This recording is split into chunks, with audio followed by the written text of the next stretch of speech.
Segunda carta de Paulo a Timóteo, capítulo 4. Nós vamos ler do verso 9 ao verso 11. Diz assim o texto: Procure vir ter comigo depressa, porque Demas me desamparou, amando o presente século, e foi para Tessalônica.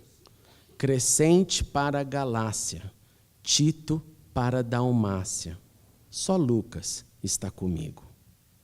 Toma Marcos e traze-o contigo, porque me é muito útil para o ministério. Oremos uma vez mais. Obrigado, Senhor, por essa noite, pela liberdade que temos, por estarmos juntos.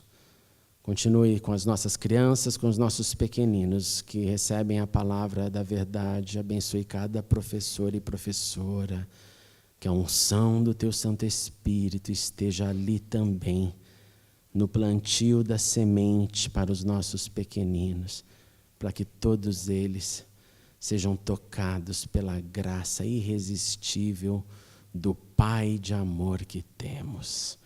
E agora, Senhor, abre o nosso coração, a nossa atenção e fale conosco uma vez mais, em nome de Cristo Jesus. Amém e amém. Podem-vos assentar.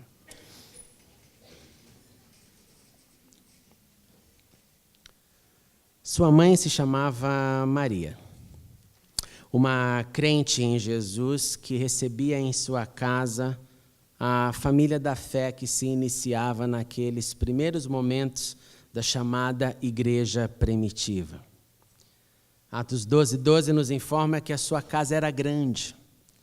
Era grande porque lá se reunia muita gente para orar diante da perseguição que estava sendo desencadeada nos primeiros momentos do cristianismo. O neto de Herodes o Grande, chamado Herodes Agripa I, comandava o terror naqueles dias na terra de Israel. Haviam passado cerca de 10 anos depois da ressurreição do Senhor Jesus. O martírio se tornava então algo repetitivo.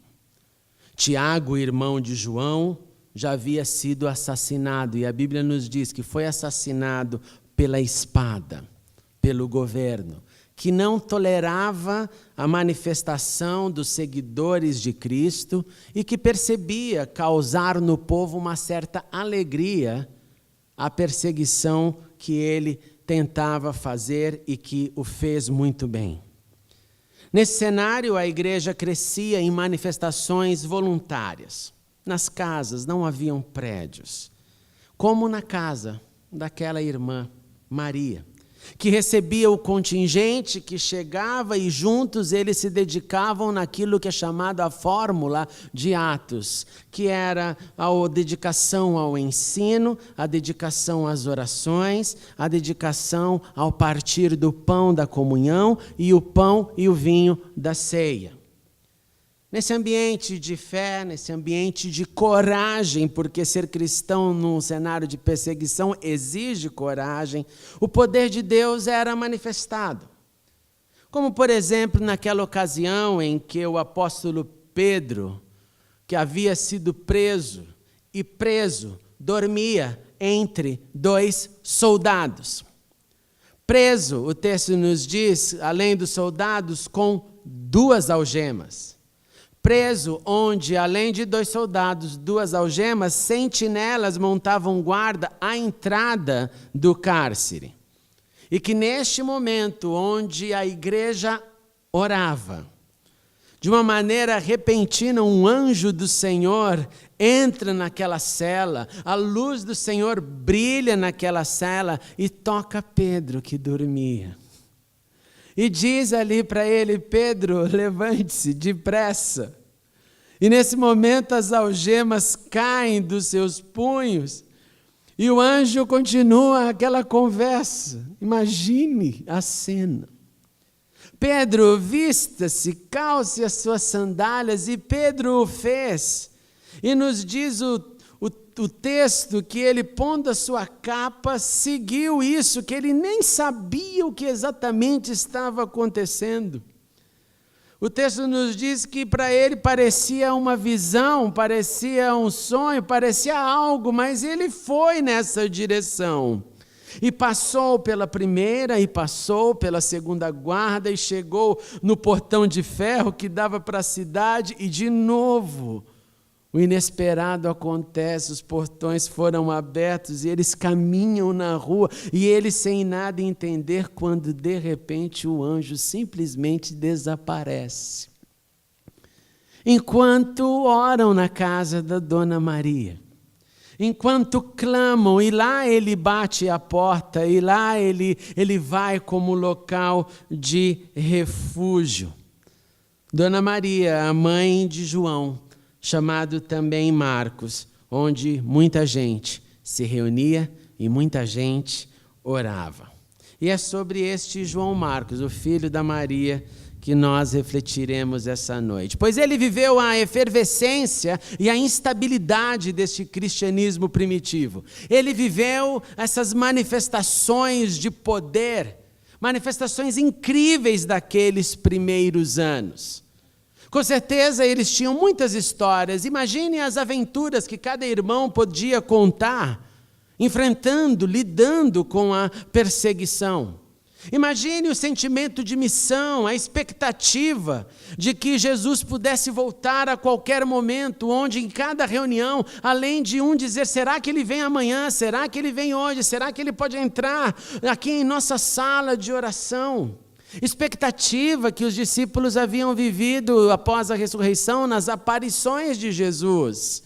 Tudo estava muito, então, nesta efervescência, como disse, mas também na completa instabilidade. Para onde vamos? O que faremos? Como será? Como essa fé irá crescer? Se perseguição já está aí desde o início. Provavelmente, também, o curioso João Marcos pode ter sido aquele rapaz que não só vivenciou a fé na casa de sua mãe, que não só vivenciou o convívio com apóstolos, mas provavelmente João Marcos foi aquele jovem que é descrito no seu próprio evangelho como aquele que um dia vai tentando ver o que está acontecendo com o Senhor, e no momento onde todos os discípulos abandonaram a Jesus, lá no dia em que o Senhor Jesus foi preso. João Marcos pode ter sido o jovem que também foge com os outros discípulos. E mais que isso, por estar vestido só com um lençol, fugiu nu, deixando o lençol para trás. Se este foi João Marcos, nós podemos também concluir que ele não só viu testemunho de apóstolos, de discípulos, de seguidores, de sua família, mas que ele também viu a Cristo, como todos os outros.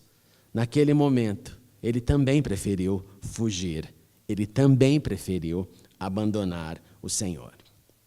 Quando a sua família passou a crer, nós não sabemos. Quando que a fé entrou no seu lar, nós não sabemos. Quando que a sua mãe se tornou uma seguidora e disse, agora a reunião de oração é aqui em casa? Desconhecemos essa informação. Mas um novo fato entra na vida, no currículo de João Marcos. Barnabé e Saulo, iniciando o movimento missionário, voltam de Jerusalém e olham para esse moço e falam, vem com a gente. Vem com a gente, você vai conosco. Você será o nosso auxiliar. Venha com a gente. Então eles foram para Antioquia e lá provavelmente João Marcos começa a viver um sonho. Poxa, eu não consegui ser discípulo de Jesus, eu não fui chamado para os 12, mas fui chamado por Barnabé e Saulo. Eu não pude acompanhar o mestre, mas agora eu tenho a chance de ganhar um emprego. E o emprego é um emprego de auxiliar. É um auxiliar, é quase que um catecismo prático.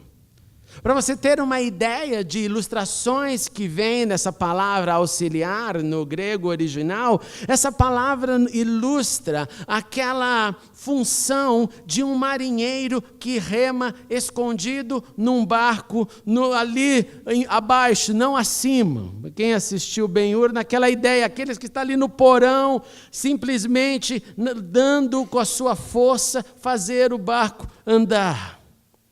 Esse era um auxiliar que obrigadamente tinha que usar as suas mãos, a sua força, a sua energia, e assim ele teria chances de aprender. E é óbvio então que qualquer um que começa uma nova função, sonha. Sonha talvez com o dia que não quer mais remar embaixo, quer remar em cima. Sonha com a possibilidade de crescer na carreira, não é assim? Um dia eu não vou ser mais o auxiliar, um dia vai ser Barnabé, Saulo e João Marcos. Sonhamos com possibilidades. Creio eu então que cheio de sonhos, de expectativas, de vontade e desejo de ser parte da história. Ele ali com aquela dupla em viagem missionária. Mas o campo missionário, os dramas da vida, todos nós sabemos que não são fáceis de se encarar. Quando a realidade começa a aparecer lá no Chipre, onde tudo começou, vieram os confrontos, vieram os dramas, vieram os desafios que aqueles homens enfrentavam para pregar as boas novas, quando está bem no começo, bem no começo. Eles partem de Antioquia, vão para o Chipre, passam ali por algumas cidades e depois vão para a Pérgia, na chamada Panfilha. E quando chega lá, vem a bomba. O João Marcos desistiu. O João Marcos voltou para Jerusalém. E por que ele fez isso? Por que alguém mal começa algo, uma função, com gente importante, fazendo história, com gente que foi comissionado por profetas e mestres da igreja? Gente que foi comissionada pela administração do Espírito Santo, que diz separe e envie. Não tinha ali nenhuma possibilidade de engano. A missão era coerente. Por que ele abandona? E nós também não somos informados. Suposições? Podemos ter. Talvez saudade. Quem já esteve num campo missionário, quem já sofreu de saudade, sabe o quanto a saudade faz doer. A saudade que você não pode sanar, ela é dolorida, ela faz o corpo inteiro sentir. A saudade que não é atendida, principalmente em épocas com a ausência total de tecnologias que conhecemos, ela machuca. Talvez ele sentiu saudades. Talvez ele não aceitou a liderança que Paulo gradativamente passava a exercer diante de Barnabé, pois sempre lemos no início, era Barnabé e Saulo, de repente se inverte, é Paulo e Barnabé. Talvez ele diz, com meu primo no comando eu estou com ele, mas com o Paulo agora vai mudar, talvez os privilégios vão ser diferenciados, talvez eu não aceite, talvez eu não quero. O sonho pode ter virado pesadelo. Talvez ele percebeu e pensou e perguntou-se a si próprio, o quê? Pensou o jovem. Lá na casa da minha mãe tem culto. Na casa da minha mãe tem o apóstolo Pedro que vai lá recorrer nas orações. Na casa da minha mãe tem comida, provavelmente roupa lavada. Eu não estou pronto para a missão. O que eu vou ficar aqui nessa situação? Agora, independente de sabermos exatamente o que aconteceu nesse processo de frustração que o faz parar e voltar, uma coisa é fato. É muito difícil voltar para casa com frustrações para apresentar. Ter que encarar todo mundo e dizer, eu não passei, eu não aguentei. Pode ter um efeito dilacerador, e nós convivemos isso às vezes com notícias que vão de situações de quando algum jovem enfrenta um vestibular e não foi bem sucedido, a entrevista do emprego que não conseguiu, ou os assuntos mais graves como o casamento que não conseguiu sustentar. Chegar em casa e dizer, não deu, é difícil. Porque você tem que se explicar, e se explicar não é fácil. E, de alguma forma, quando você vem com uma má notícia de um evento que você não conseguiu ir até o final, isso também gera uma frustração no que eu chamo do sonho familiar, que é gerado a partir do sonho de alguém que começa a realizar e não o termina. Porque alguém pode ter dito tranquilamente: o João Marcos não estava fazendo missões, mas agora está em casa. O João Marcos não havia tomado o barco para Chipre, mas agora ele voltou. Você consegue imaginar gente solidária chegando para a mamãe Maria e dizer: fique tranquila, Deus vai cuidar de tudo. Com certeza tinha essas vozes. Deus está no comando, Deus tem um plano melhor. Deus sabe o que faz. Não era para ele fazer, bem que eu te disse, não era para ele ter ido. Ele foi aquelas ladainhas que nós fazemos o tempo inteiro, que não precisa de revelação para discernir que reagimos assim como seres humanos. Mas em casa ele está, frustrado, sem entender o que aconteceu. Algum tempo passa, Paulo disse a Barnabé: meu amigo, hora de voltar, vamos voltar para as cidades, vamos visitar os irmãos, vamos averiguar o eco do evangelho para ver como estão indo. E Barnabé levanta a mão e diz: olha, vamos levar o João de novo, vamos levá-lo. E Paulo olha para Barnabé e diz: negativo, meu amigo, ele já me abandonou. Negativo, meu amigo, ele tem muita motivação, mas na hora que vem a pressão, ele não funciona. E João Marcos se torna então um pivô de uma discussão, de um desentendimento que a Bíblia chama de tão sério, que separou esta dupla, esses dois homens de Deus. Agora, além de tudo, ele era o ex-auxiliar, também responsável pela separação de dois líderes extraordinários. E vem novamente mais perguntas. O que sentiu João Marcos diante disso?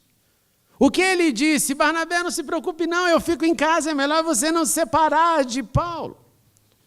Barnabé, não leve isso a sério, não vá terminar sua carreira, você vai se queimar diante da comunidade apostólica. O que será que ele disse? O que será que ele internalizou? Também não sabemos, somente imaginamos. O que sabemos é que Barnabé não desiste do seu primo. Barnabé leva-o consigo e não o leva para um caminho novo. Perceba isso.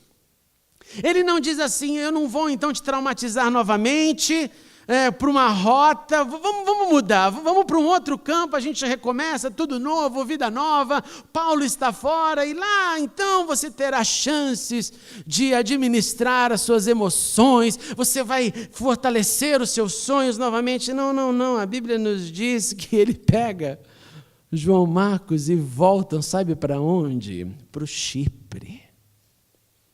Voltam para onde tudo começou, é a velha história que se repete em todo momento de Deus para com o ser humano. Alguma coisa aconteceu na lição 3, Deus volta lá para a lição 3, abre a cartilha e fala: lição 3 de volta. Ele não dá esse apoio: tudo bem, eu te emancipo para a lição 5 e esquece o conteúdo da 3 e 4, vai para o 5 para você não se traumatizar. Não, é volta para o Chipre. Volta, entra no mesmo porto, no mesmo barco, você vai ter condição de vivenciar tudo novamente. E vivenciando tudo novamente, é um momento que você terá a chance de demonstrar a superação que você entendeu. E Atos nos confirma, eles navegaram de volta para Chipre. E depois nós não somos mais também informados sobre o paradeiro deles no livro de Atos. Entenda, irmão, então, só fazendo uma expansão aqui, a Bíblia não nos dá muitas informações. Mas aonde a Bíblia não nos dá muitas informações, é possível, muitas e inúmeras vezes, entender um pouco da natureza humana nas reações que se processam diante de frustração, de sucesso, de retorno, de volta para a cartilha. É possível, desde que você leia com atenção, que provoque um pensamento no texto, e não simplesmente informado e vai mudando página. Não, leia com atenção e com a mente aberta para tentar discernir o que o texto diz, mesmo quando ele não está escrito. Cerca de 12 anos mais tarde, João Marcos, mais experiente, reaparece. Ele é descrito juntamente com o apóstolo Paulo lá na carta aos Colossenses, das chamadas cartas da prisão.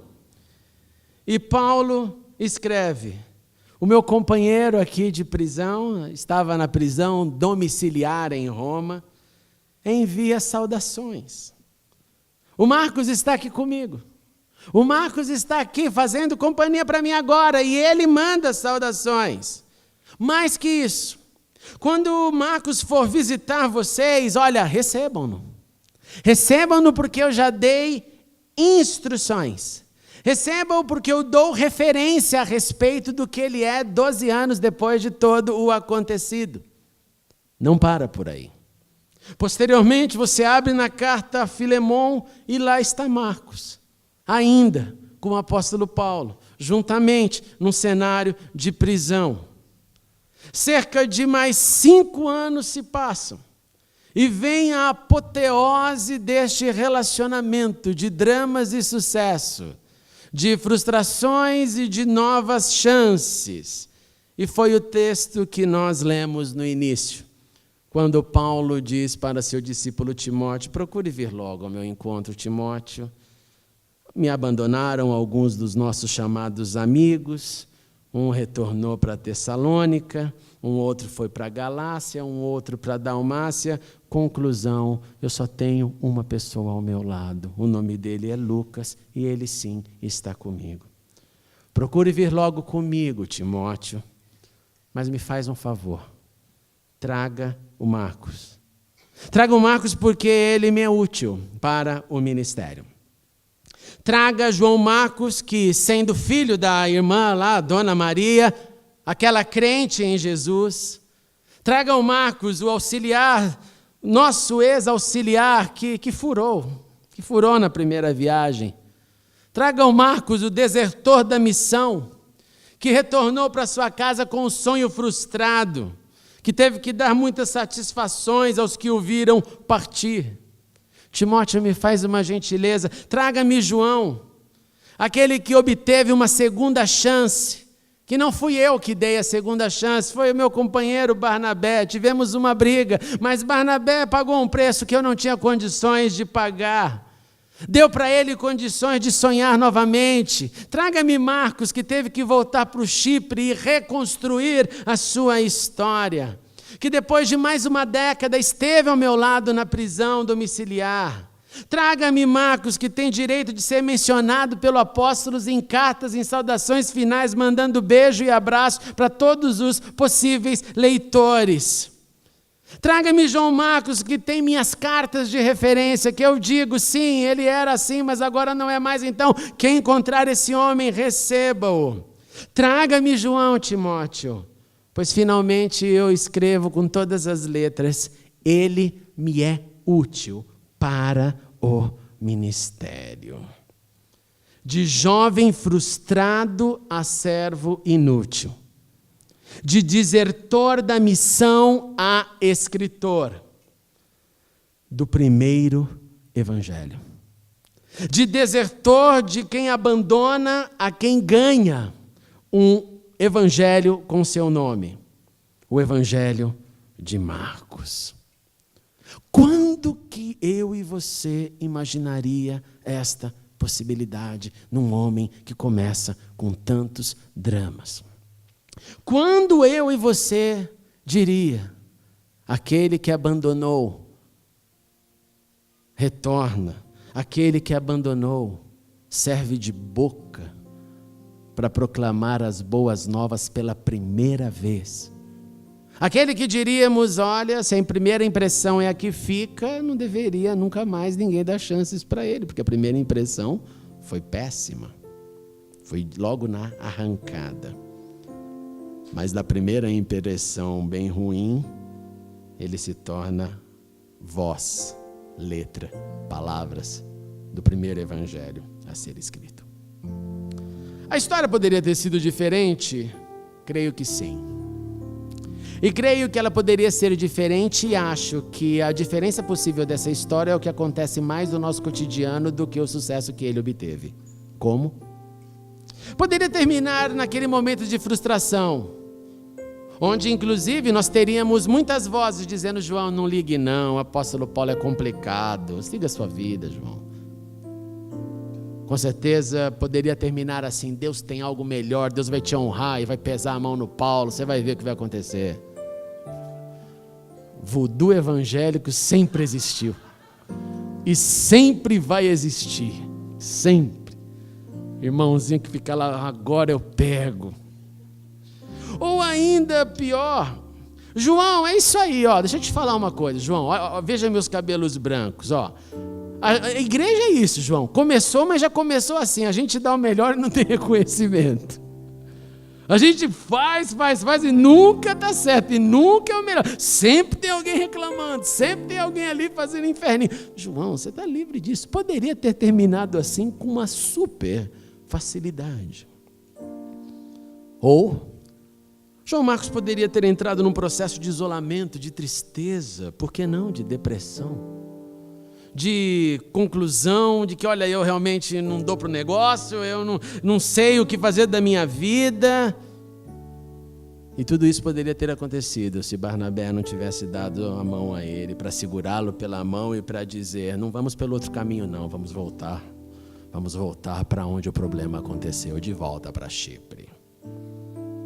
Finalmente, eu convido você a imaginar o João Marcos experiente, com sua, talvez, pena na mão, um objeto de escrita, diante dele um rolo ou um pergaminho, e ele escrevendo, no capítulo 16, não tenha medo, disse ele, vocês estão procurando Jesus, o Nazareno que foi crucificado. Para um pouco, olha e fala: puxa, eu estou escrevendo as boas notícias. Volta para o texto. Ele ressuscitou, não está aqui. Vejam o lugar onde haviam posto. Ou, tremendo e assustadas, as mulheres saíram e fugiram do sepulcro e não disseram nada a ninguém, porque estavam amedrontadas. Assim termina a maioria dos manuscritos que temos do Evangelho de Marcos. As últimas palavras, mas com muitas histórias para contar, com experiências de fracassos e vitórias, com encontros e desencontros, com sonhos e sim pesadelos. O servo que se tornou útil, que deu volta por cima e escreveu primeiramente as boas notícias de Cristo, me inspira, nos inspira a acreditar que as frustrações não devem nos vencer. Pelo contrário, que elas nos façam continuar sonhando, que elas nos permitam ampliar as possibilidades sem jamais desistirmos, pois Deus não desiste de nós. Seu amor é infinito e Ele sempre vê o melhor que nós não conseguimos ver. E temos também no Altíssimo boas notícias reveladas a nós para transmitirmos com as nossas vidas.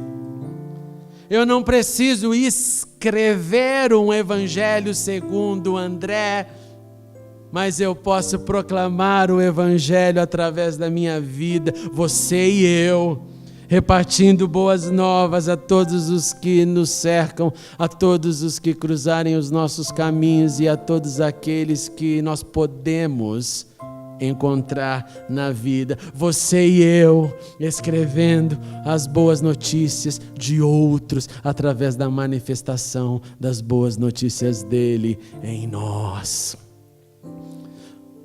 Portanto, não deixe que nenhuma primeira impressão te nocauteie, que nenhuma impressão, nem segunda, nem terceira, tire você desse bom combate da fé. Mas firme-se no Altíssimo, no Senhor, pois Ele quer usar a sua proclamação das boas notícias e assim te deixar viver uma vida que no final termina com um verdadeiro significado, com um legado, com algo que podemos deixar para a humanidade, que é a grande fala do apóstolo Paulo: Cristo em nós esperança. Cristo em nós, esperança da glória. Cristo em nós, boas notícias. Cristo em nós, poder de Deus. Cristo em nós, novas chances. Cristo em nós, mais do que eu vejo. Cristo em nós, mais do que vivi. Cristo em nós, o que ainda não pensei. Cristo em nós, sonhos realizados ao invés de frustrações encapsuladas da existência. Cristo em nós. Aleluia. Vamos nos colocar em pé e vamos orar, porque Ele está conosco. Aleluias. Aleluias, aleluias. Cristo em nós. Muitas chances, Cristo em nós. Bendito é o teu nome, Senhor. Obrigado porque o Senhor vê o que não vemos. Obrigado porque o Senhor, com todo aquilo que tu és, enxerga em nós evangelhos sendo escritos e não frustrações sendo escritas nas rochas da vida. Obrigado porque o Senhor vê em nós potencial, o Senhor vê em nós chances e mais chances enquanto houver suspiro de vida. Então ajude-nos, Senhor, a depois dos tropeços nos levantarmos com força, com alegria do Senhor, com ânimo, não com acusações que podem nos vencer, não com nenhum dedo apontado, mas com a certeza de Cristo em nós, esperança o tempo inteiro. Faz isso em cada vida.